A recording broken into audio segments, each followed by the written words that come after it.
So this week in Music Nerds, how does a band honor the legacy of a legendary member who's no longer with us? We're going to talk about that. It's actually kind of cool. Also going to be looking at a mysterious new website from one of the leaders in the heavy metal community and what it might be implying or implicating, you know, things. And finally, we'll be making sense of the fact that a Comic-Con has the Prince of Darkness as one of the headline attractions. All of that and quite a bit more in music this week, so let's roll.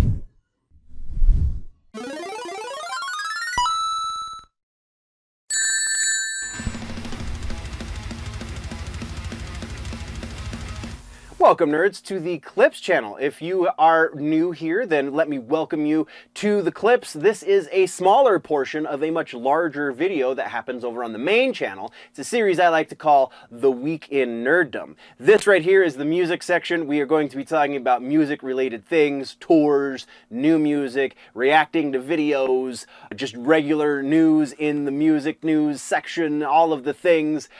Super excited to have you here. Let's get into the news. All right, so before we get any more further, or however far along we are, I just have to take a moment and we're going to talk about DUBBY real quick.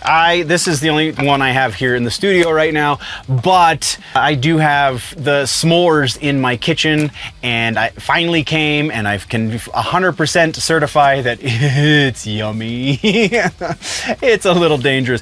It is just as much caffeine as every other DUBBY that you get in the caffeinated Dubbies anyway, because they do dehydrated doo-doo. They also do the hydration drinks, but the energy drinks, they all have about 250 milligrams caffeine. The s'mores is no different, so keep that in mind when you're mixing it with your milk instead of water. It's super yummy, so you can drink a lot, but maybe only have the one or two for the day. But it's legitimately hard to stop at one or two for the day, gotta be honest. Anyway, DUBBY has partnered with the channel. I'm super grateful for their contribution. You can check out the link in the description, or you can just go to dubby.gg and use code GenerallyNerdy at checkout, and you will get 10% off of your whole cart. That's everything in your cart. A lot of the specials that they run on the site are just for the energy drink tubs or the hydration tubs, but my discount gets you 10% off of everything in your cart. You can't stack discounts, but you got to kind of figure which one's going to get you the better deal. 10% is pretty good when you go on everything, because you're going to need a mixer bottle too. Like, why not? They're only like $8 or something. So yeah, pretty awesome. Go check out GG. Super appreciative for their support. Let's get back to the video. Okay, so follow-ups and corrections in the music section. We have 3 Days Grace starting things off. This is just a real quick one. The guys in 3 Days Grace, their song, I Hate Everything About You. You know it. Of course you do, because it just crossed over 1 billion, billion with a B, plays on Spotify. So congratulations is in order to the guys out in 3 Days Grace. Not that I'm necessarily a big fan, but that's pretty momentous for any band. So it's worth celebrating. Next in the follow-ups, Dimmu Borgir, if you'll remember, lost their guitar player a little while ago. Gildir, I think was his stage name. Galder, rather. He left to go focus on his other band, Old Man's Child. Well, they have finally found a replacement for Galder, and it is, I'm not going to be able to pronounce his actual name very well, so I apologize in advance. The stage name is Damage, but Jell Carlson is the guy who's stepping into the guitar spot for Dimmu Borgir. He is also the frontman for the band Chrome Division, whom I am unaware of, but that's a thing. So pretty awesome there. Again, congratulations is in order. They can finally put out that next record and go on tour. And then we have a big follow-up on the Marilyn Manson situation, because that's still unfolding. Well, I don't know, maybe it's done now, but we officially know that Manson canceled that opening show. So the show that we talked about that everybody was protesting and had all the signatures and blah, blah, blah, and the parliament and so on and so forth. Manson just said, all right, screw it. We're just not going to start the tour there, because that was the initial date on this European tour. Well, now he's canceled that date, and all of the other dates seem to be unaffected. So I guess that was the solution. It seems, I don't know, it seems like he caved, but it also feels like, why does the UK, the British government, really still care about this? I thought the Manson bashing died in the aughts. Like, this is just, I don't know, just feels really weird. Unfortunate for Manson because, you know, that's less fans that can see him on this tour. Everyone who had bought tickets for the show their money has been returned to them, so there's that, but it just doesn't sit well. That is what we have for follow-ups. Let's move into new music. We have some new stuff this week from Sinsana. This is the band that Joey Jordison was playing with at the time of his death. This is not the music from that record that they did crowdfunding for. This is actually brand new music that they have written since their previous record. Their previous record was the first record that they had done without Joey. The other record is still, no, they've already done the release date, the release party and everything for that, so that's done and in the can, so you can go check that out. But this is new. The name of this new song is called Last Goodbye. This is the second single from their upcoming record In Devastation, which will be out in October, if I'm remembering correctly. Actually, no, there isn't a release date for it just yet, but it is noteworthy that the guy that they have sitting on the drum throne right now used to be the drum tech for Joey Jordison. His name is Andre. I'm not going to be able to pronounce his name either. I just know it. Andre, maybe Joycey, something. That's their current drummer, their new drummer. So the new track we'll get into, you know, breaking down the sound and the video and that stuff in this week's episode of That Just Happened, which I'm all caught up on now. Yay! But yeah, it's interesting. We'll talk about it in a little bit more detail in That Just Happened. That comes up next. From there, we have new music from the Foo Fighters. This is new music from their last record. First new music from since their last record. I'm sorry, I can read my notes. I really can. First new music since their last record. This is actually the second song they've released that isn't on the last record, but the first one that they released was a cover of the Minor Threat, good lord. It's a Minor Threat cover and it's awesome, but that's not new music. This new music is entitled Today's Song. Once again, we'll get into a much more in-depth breakdown in That Just Happened this week, but Foo Fighters starting to come back after the whole Dave Grohl controversy and so on and so forth. You like to see it. Hopefully, if these two songs are any indication of the quality we're going to expect off the next record, I'm super excited about the next record, but we'll see. From there, let's go over to the new Sanguisugabogg album that's been announced. This is their third full-length record. It is entitled Hideous Aftermath, set for release October 10th. The album also is, not only is it their new one, but it's like the first one where they have a whole bunch of like over half of the tracks on here feature somebody.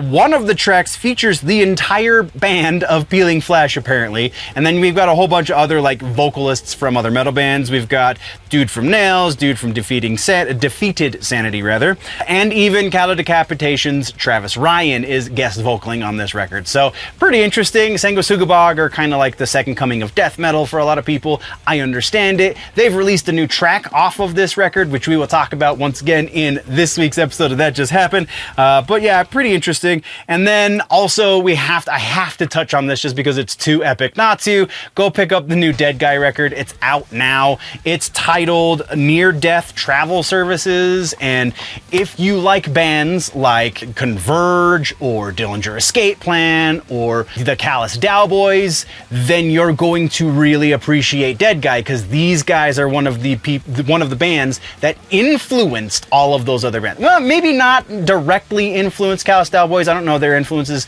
offhand, but definitely directly influenced Converge and Dillinger Escape Plan and the bands like that. Botch was one of their contemporaries, so it's that kind of mathcore, melodic metal, whatever the hell you quantify those bands as.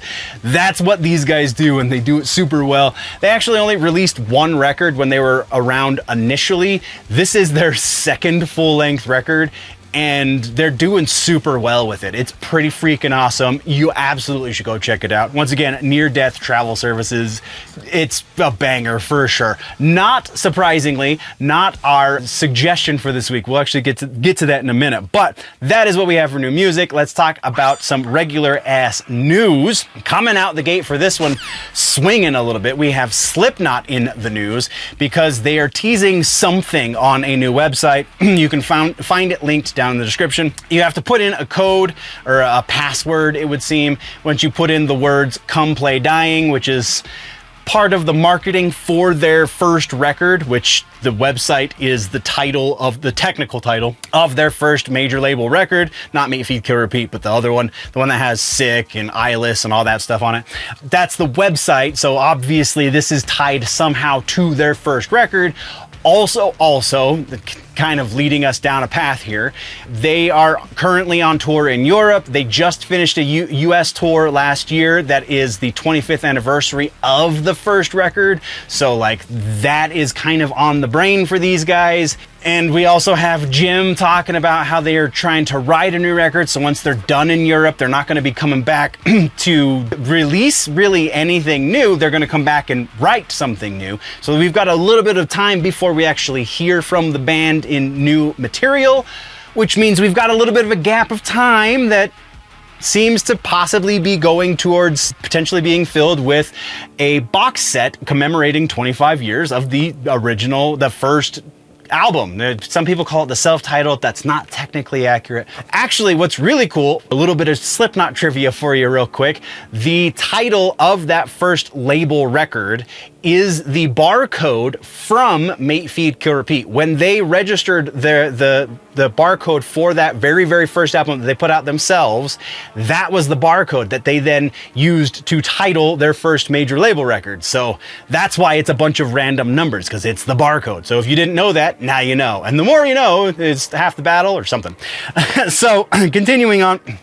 We don't know for certain that it's going to be a box set from Slipknot. It just really feels like that's where they're going with this. We'll hopefully find out soon and we'll keep tabs on it. Next up on the list, we have Con Midlands. Apparently there is a Comic-Con in Birmingham, UK. I don't know exactly what part of the UK that's in, but Birmingham. And some of the big names on this are heavy metal acts. The biggest heavy metal act, to be specific, Ozzy freaking Osbourne, is going to be at this Comic-Con. Not just Ozzy, but his whole family. So, well, not his whole family, but the family that participated in the reality TV show. So Sharon and Kelly and Jack are all going to be there. Also, Kelly's husband is going to be there, whom you might know is Sid Wilson from Slipknot. So there's going to be Slipknot panels at this Comic-Con. Why don't I live in Europe, by the way, in the UK specifically? Because this is kind of awesome. Well, I don't know. There's a laundry list of reasons why I don't, but this would be a good reason to live in the UK. But also featured on this is not just those two metal acts. We also have Randy Blythe is going to be there, doing something Lamb of Gotti, I'm sure. And then Scott Ian and Frank Bello, both from Anthrax, are going to be there. So this is kind of, and it's also functioning as just a regular Comic-Con. Again, it's called Comic-Con Midlands in Birmingham, UK. If you live in the UK or you're going to be there in the next couple of weeks, you should get tickets because it doesn't look like they're sold out, which is weird considering, but there you go. And like I said, they're gonna have other celebrities from like movies and stuff there, just like you would at a Comic-Con. So just a complete package. I don't know what to tell you. That is what we have for regular S News though. Let's talk about our suggestion for the week. Like I said, not the new Deadguy record, though that is a great record. You should go check it out. This week we're suggesting the Scion record, the first record, because actively right now Jared Dines and Howard Jones are working on a second Scion record, which I'm super stoked for. If you don't know what the hell I'm talking about, Jared Dines, YouTuber, also very good guitar player, plays with a bunch of other touring acts when they need someone to fill in. He's the guy that they go to a lot of times, specifically Trivium and Oni, I can think of off the top of my head. He wrote a record and had Howard Jones guest vocal on it. I don't remember exactly how he met. Oh no, I do remember how he met Howard, because he was on tour with Trivium, and opening up for Trivium was Light the Torch, which is Howard's current band. And they struck up a friendship on the road, and he said, yo, I've got some music. And Howard's like, I would be really interested to play on that. And if you haven't listened to this record, let me describe it for you in just a real quick sentence. This is End of Heartache era Killswitch Engage, slightly updated. So it's an evolution. You can't, not unlike, As Daylight Dies, probably a little bit more of an evolution for the sound than that, but there are strong ties to that sound, Killswitch Engage, around about the time that they put out End of Heartache. A couple of standout tracks on this record. We have, I just lost my place. Oh, right there. A couple of standout tracks on this record. We have The Blade, which is by far my favorite track on this record. Also, Great Deceiver and Skyfall are standout tracks, but legitimately, this this is great from start to finish. If you like End of Heartache era Killswitch Engage, this is going to be your new jam. Swear to God. And then if you really like it like I think you're going to, you can, you know, pick up the second one when they're done recording it and put it out and stuff. So that's your suggestion for the week. Scion's first self-titled record. And it's finally happened. It took me an extra 2 weeks just because I couldn't get the damn logo right, but we do have our merch push for June, now that it's July. So it's gonna be up for a little while because I totally missed the mark. It legitimately took me 2 weeks to figure out how to get the logo to work and still be legible and still fit with the other line of stuff, but it is the new Music Nerd shirt. It is the special shirt that we're running right now, the original Music Nerd, if you will, because it is the Phantom of the Opera on the cover, or on the design. It's pretty awesome. I legitimately had a lot of fun, even though it took me longer, a lot of fun designing this one because I'd never actually done a death metal logo before, and that's what I did effectively for the Music Nerd text. It's a death, it looks like tree roots. It's much more legible than most death metal bands logos, but you know, it's still fun.